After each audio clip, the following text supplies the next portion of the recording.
All right. Welcome to the Transportation and Logistics podcast, powered by Atlanta Dispatch and Humble Bee Enterprises. I'm very excited to be here with a special guest. We have Cody Hammer of TIVE Incorporated. And before we begin, I'm a little bit late with this one, but I definitely wanted to mention it that the Furniture Bank of Atlanta is accepting applications for their employment program until this Friday. I know that we've spoken a lot, right? But I don't know if I ever asked you the question of how you got into logistics. So what was that like coming out of, schooling and doing what you were doing? How did you actually find logistics?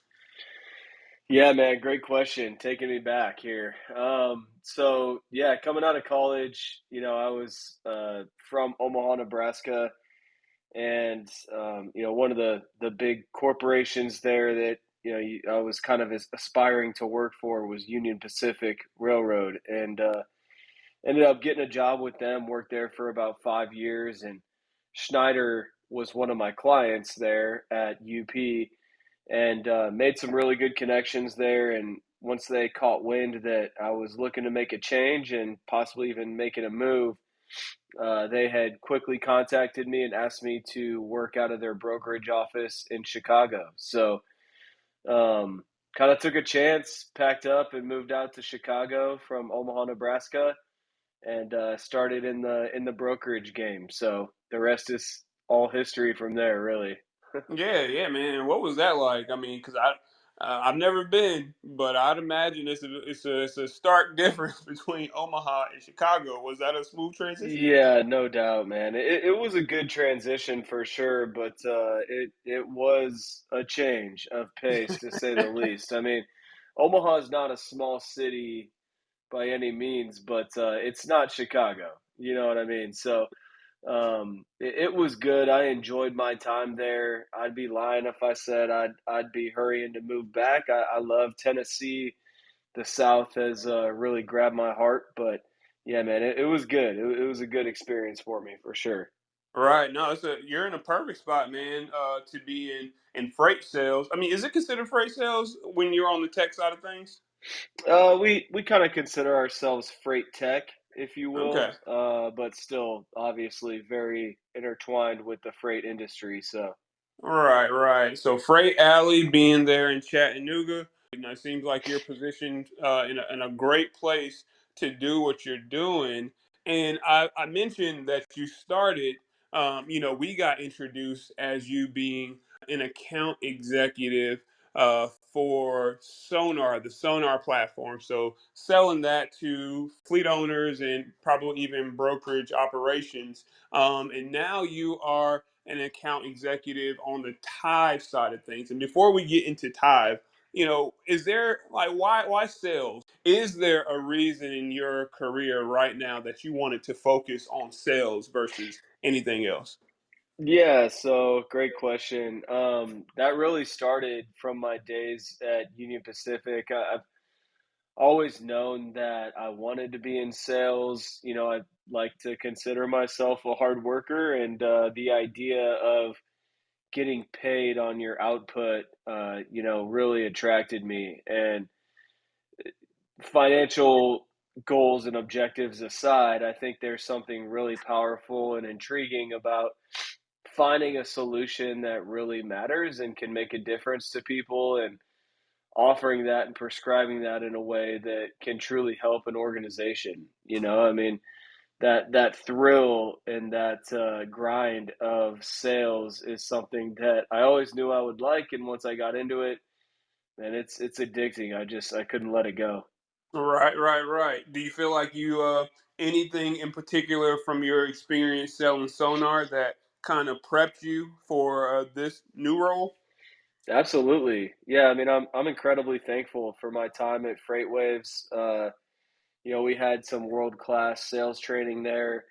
Going from a transactional sale in nature, if you will, and selling truckloads and stuff like that, while there is a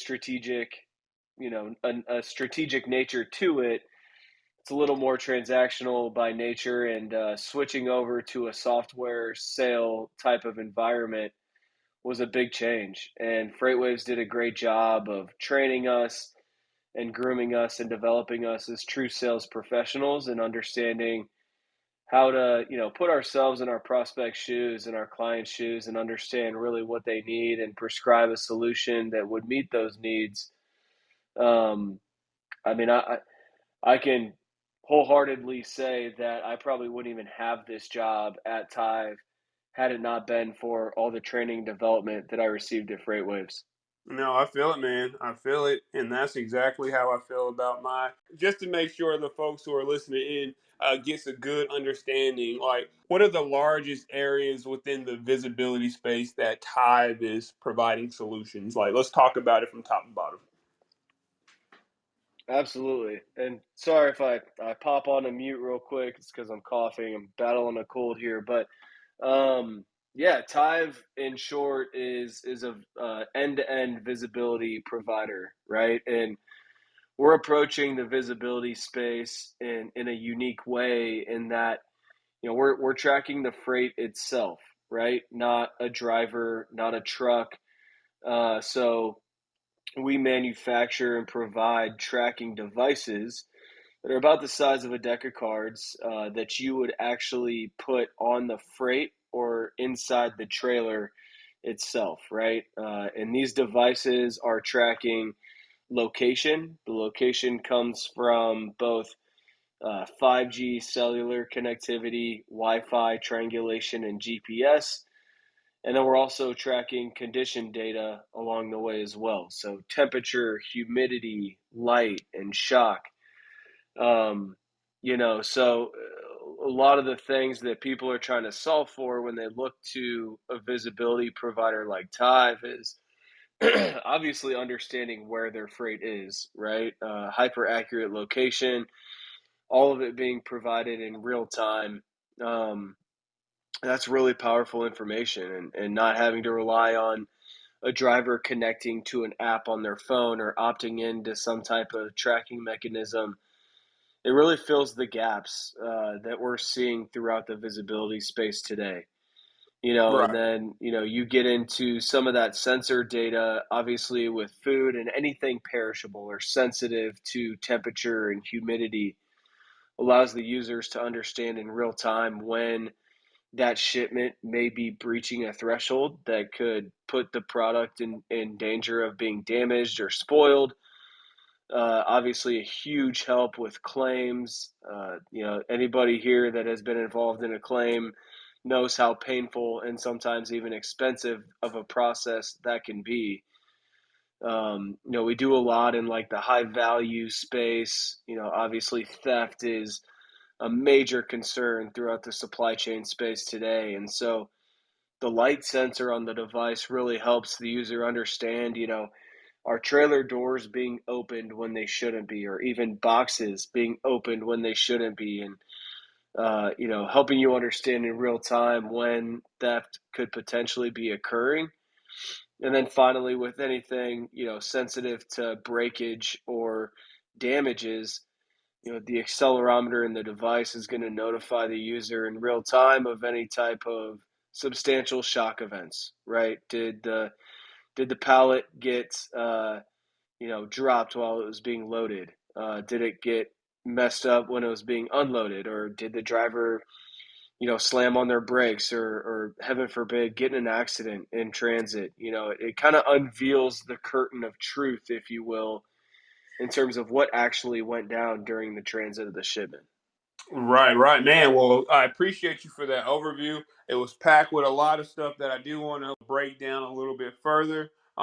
Just to start with, you said that you're able to get the data from 5G, from Wi-Fi, and even GPS. Like, why do you feel like it's important to have this redundancy in the way that you're tracking the freight?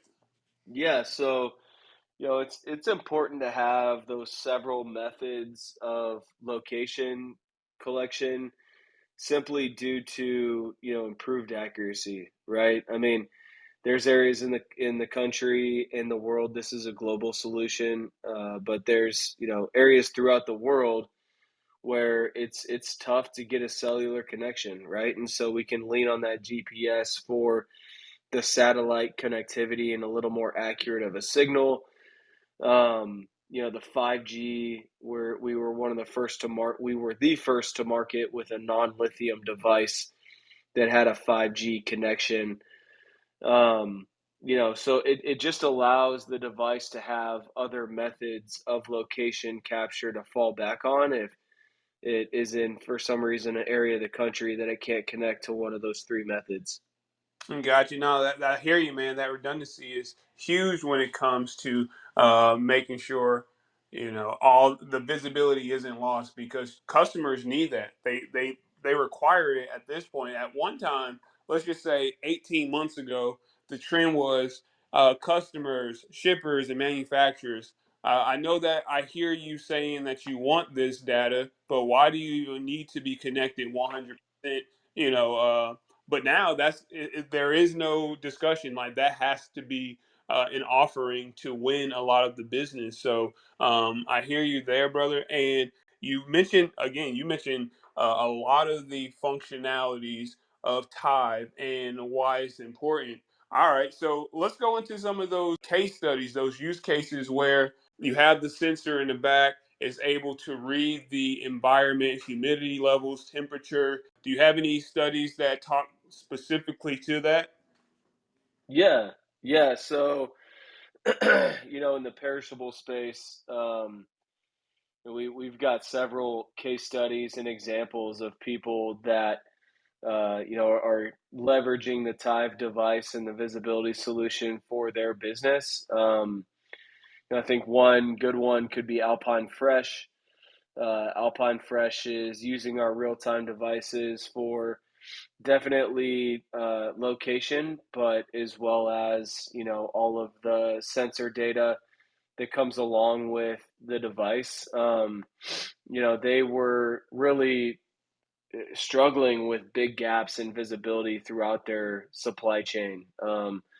As you can imagine, for anybody in the food and produce space, spoilage and rejected loads is just a massive, very costly concern of these companies, right? And where they struggle a lot of times is like understanding what happened in transit so that they can resolve these claims in a timely manner, in a financially responsible manner as well.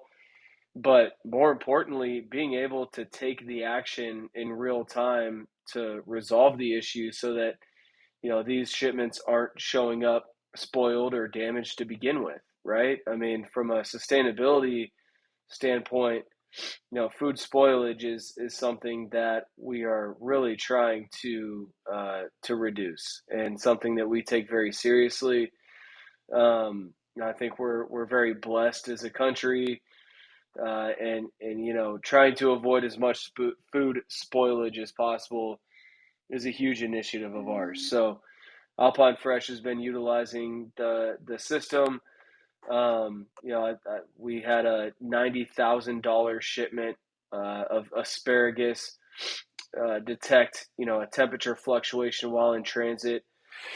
Excuse me, and we were able to see that the temperature got too hot while in transit. The driver is able to pull over, get their reefer unit running consistently again, and save the load. Right? I mean, those are things that you're not going to know about until that driver shows up with a $90,000 shipment, completely spoiled. So, they've been a great customer of ours, and we're partnering with people like that all the time, as well as the logistics providers moving that freight. Right, right. Look, talk about how the driver of that load was actually notified that the temperature had increased and that there needed to be some type of change in order to mitigate what could be a spoiled load. Yeah, good question. So there's really like two main ways that can happen. So we get alerts set up, which can be completely customized. The alerts can be based on temperature, any of the sensor data that we capture, as well as a ton of different location-based alerts. But in this particular instance, the alert was actually sent to our managed services team. So we do have a separate team called our managed services group, and they will, manage and monitor the shipments in real time, 24/7 around the clock on behalf of our clients. And so they received the temperature alert. We're able to reach out to the driver themselves based on the SOP that they customize with the client, advise the driver to pull over and check their unit, and we're able to save the shipment. We've got other clients that want to manage that and receive their alerts themselves. And that's completely fine. Gotcha. Man, this right here makes me think of how beneficial it would have been over the since the start of May. There have been a lot of complaints on the shipments that have gone from Mexico into Texas due to the Texas government uh, basically trying to check the all the truckloads entering the United States through Texas, and there's a lot of produce. So there's been tens of millions of dollars worth of claims already due to the extremely long wait times. I'm talking about Yep. between 24 hours. Actually, I think earlier in the month it was even more than that. So it's kind of ridiculous, but I wonder. I know that there's no real case study done for this, but when there's governmental things that the driver, the carrier, and even the shipper couldn't foresee, where does that claim lie? Like, So you could use that adhesive itself to literally just stick it to the product itself. Um, there's a little hole in the top of the device, so some people, if you're moving product in a crate, they'll actually put a screw through the top of that hole directly into the crate. Some people will put it in the first layer of shrink wrap. There's a bunch of different ways that these are adhered to the shipment, but yeah, it's important to note that it does live like on the product itself, or even sometimes like on the inside of the trailer wall, as opposed to in the cab of the truck. right. And look, man, as a dispatch company owner, I've definitely been a part of some truckloads where there were issues with the way that the product arrived to the receiver.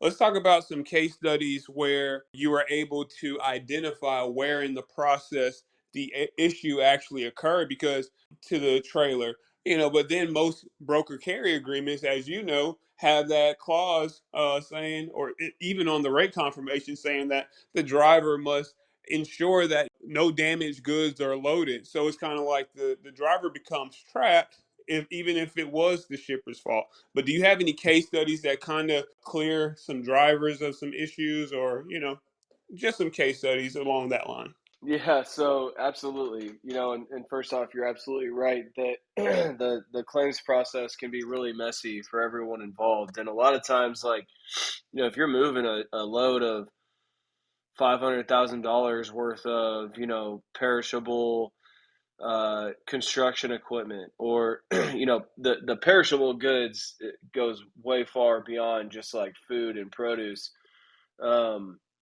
But if you show up with a spoiled load, that costs or is worth 400 grand, a lot of times, even with that required insurance, it's still not going to cover that full amount, right? So it's really important to be able to understand like who is quote unquote at fault here. But yeah, I mean, one customer for us in particular is a coffee importer, and there, as you can imagine, product is very sensitive to humidity, temperature as well. The making sure they're not selling low quality product. So they actually would use our reports as an audit trail to understand when and exactly where the temperature fluctuations occurred in transit, and they would use that in any claim that they had, and saw a huge reduction in payment impact, if you will, on those claims. Did you just say you have a customer that has coffee shipments that are worth $400,000? Is that right? No, no. Okay, Jesus. Yeah, no. The 400 grand was just an example. Okay, I was about to say, man, what type of coffee are we talking about? Because Right, I, right. I Would need love to one drink cup some of of Joe. that. No Right, doubt. right, right. See, we're we were partial to the bulletproof coffee. My wife was on that for a very, very long time, but now at this point, it's just some. You can give me something from Kroger, as long as it's tasty. Yeah, yeah, I'm not too picky myself. Yeah. Okay. Well, look, I know that. All right. So that's a humidity case. That's a temperature. Anything when it comes to the shocking, the accelerometer. Like, do you have any case studies when maybe the driver hit a curb and they tried to deny it at one point, but the accelerometer was like, nope. At this time, this was what was recorded. Measuring the shock. Yeah, I mean, we've got obviously several customers interested in the shock events and understanding when those happen. We do have one electronics manufacturer specifically that is, and I'm talking to these because these clients have agreed for us to share this information. These are public case studies that you can find on our website if you want to go check it out at TIVE.com. Um, but yeah, I mean, an electronics component manufacturer was having a big issue with some of their really um, fragile shipments being damaged in transit, and they're having a heck of a time resolving like where the damage happened, and then they could start to understand root causes of the damage and start to mitigate that risk and delete it altogether. Right, it's one thing to be able to handle the claim successfully, but then once you can really peel back that data and understand the root cause of damage happening and resolve the issue as a whole is a big deal. So really, but anybody moving any type of goods that could be damaged while in transit due to like a big shock event could see a lot of value from that accelerometer. Definitely, definitely. Okay, cool. And you also mentioned when you were going through, the initial breakdown of Tide, that because this is a set-alone device that goes into the trailer, you don't have to worry about a driver accepting any type of tracking and how that removes whatever dispositions that driver may have about that type of situation. I always found that a little weird at this point in trucking. As a dispatch company owner, if a driver had an issue accepting MacroPoint or any of the other load tracking, situations, the other platforms, like why are you even having this conversation? How big of a sell is that to your shippers and even the logistics providers at this point? Um, yeah, so I mean, it's a huge differentiator for the logistics providers to use a product like Tive. I think your products out there like your Project 44s, your Four Kites, we do have integrations into those platforms and are partnered with them at some level. But they also provide a lot of gaps in their visibility as well, right? I mean, when you rely on a driver opting in to an app on his phone or her phone to connect, not only that human aspect of it, but the technology as well, just not getting good connections in certain parts of the US, certainly not in certain parts of the world. Um, this just kind of again unveils the curtain of truth and allows you to understand really what's going on with that shipment. Right, right, right. No, I hear you. Hopefully that answered your question. No, no, it does. It does because at the end of the day, I will say that your service offering is unique in the fact that it doesn't require that driver to do anything to get that visibility. And again, I always thought it was crazy that sometimes I had to convince drivers as to why they had to accept tracking. It's Yeah. just a part of the situation at this point. So no, that definitely answers the question. it makes me think about this. All right, I know we're talking about perishables and food. Um, Now, what are some of the other big industries or sections within transportation where there are major players that you guys want to get their business? Yeah, so we've really as an organization have identified four key ideal customer profiles, if you will. So obviously we've got food and perishables, so meat, anything like that. We've got high value goods. We've got logistics providers, so we're partnering a lot with logistics providers that move this type of freight, that are offering this as a solution to their clients. Again, massive differentiator for them. And then finally, pharmaceuticals and biotechnology. Gotcha. So high value cargo. Like, is there a certain value level that someone can then consider themselves high value? Yeah, I mean, I think it's kind of a subjective threshold, right? High value can have a different meaning for a lot of people. I think for Right. us, a safe bet is $50,000 cargo value, $100,000 cargo value.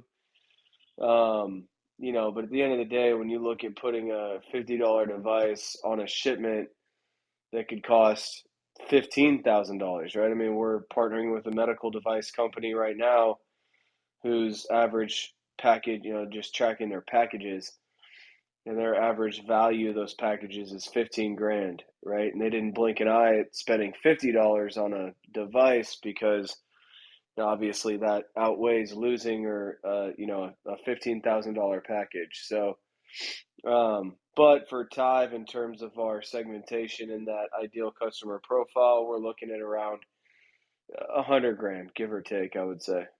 Gotcha, man. It makes me think about the double brokers and all those folks are getting a lot more sophisticated, so much so that sometimes it's not even about just making the couple $1,000s on actually getting the freight transported.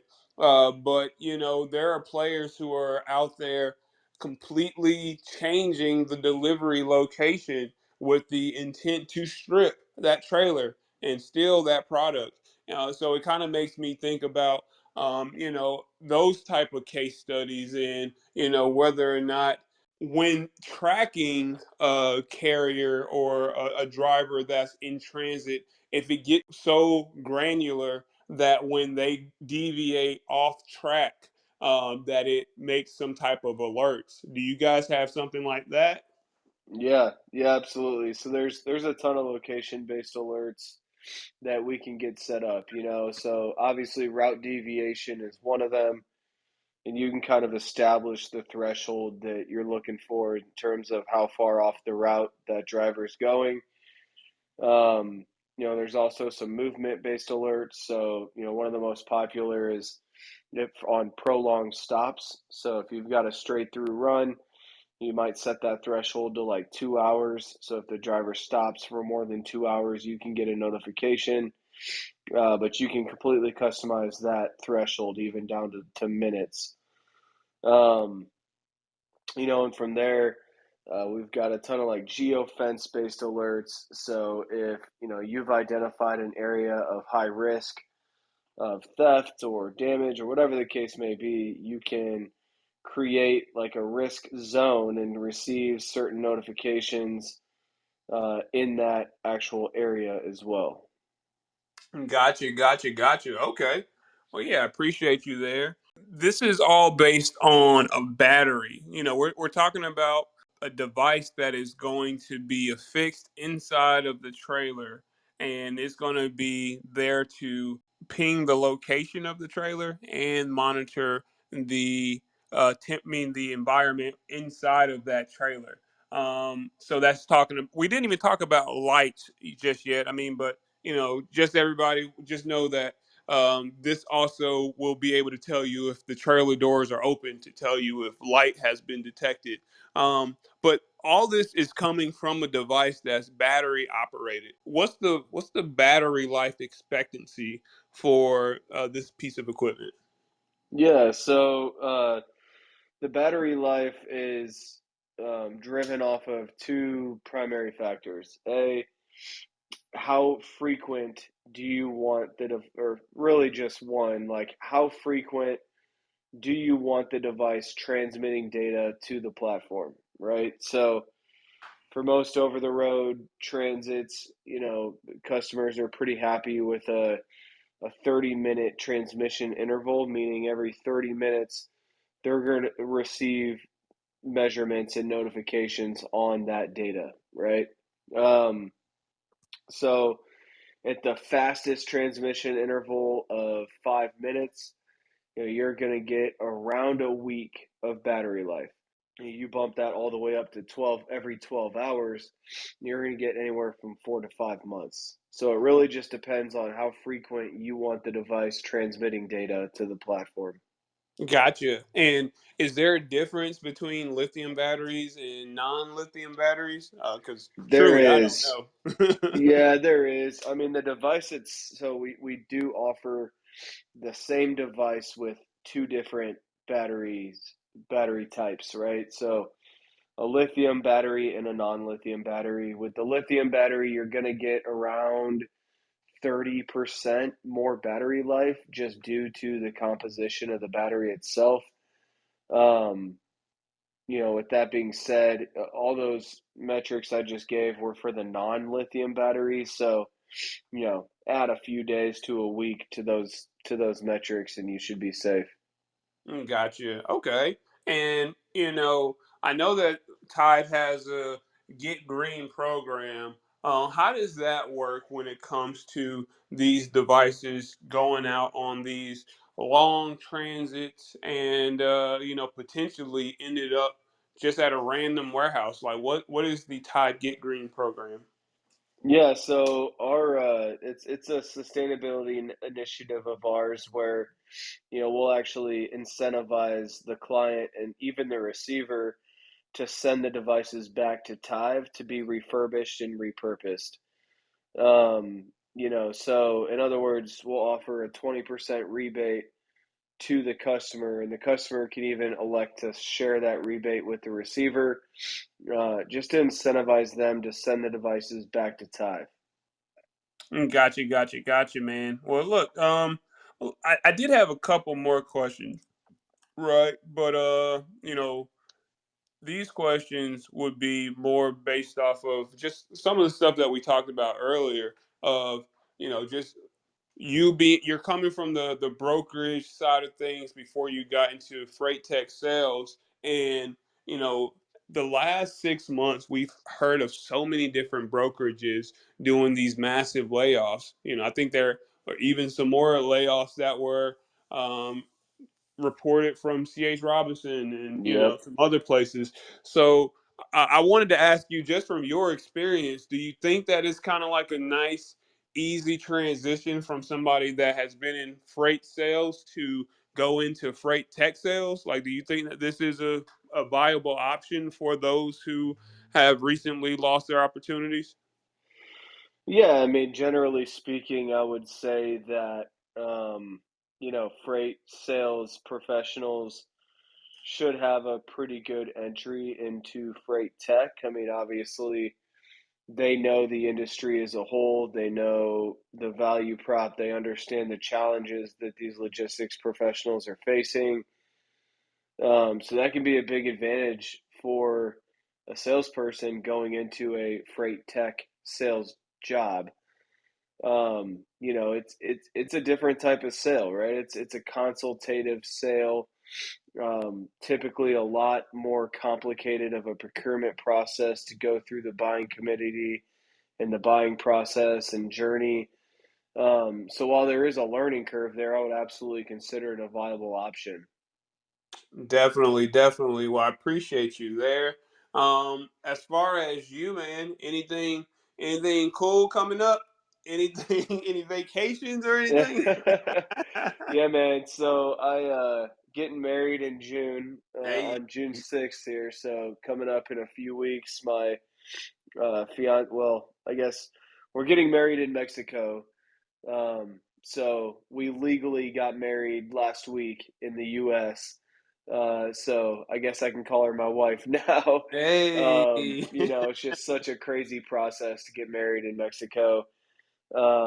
So we did the deed legally here in the States, but the real party starts in a couple weeks, and then man, in the process of building a house as well. So gosh, just jumping right into life, my man. Yes, sir. Yes, sir. Well, man, huge congratulations to you and your wife. I'm definitely praying for the success and all the amazing things that comes with, you know, getting into such a what's that C word? Dang,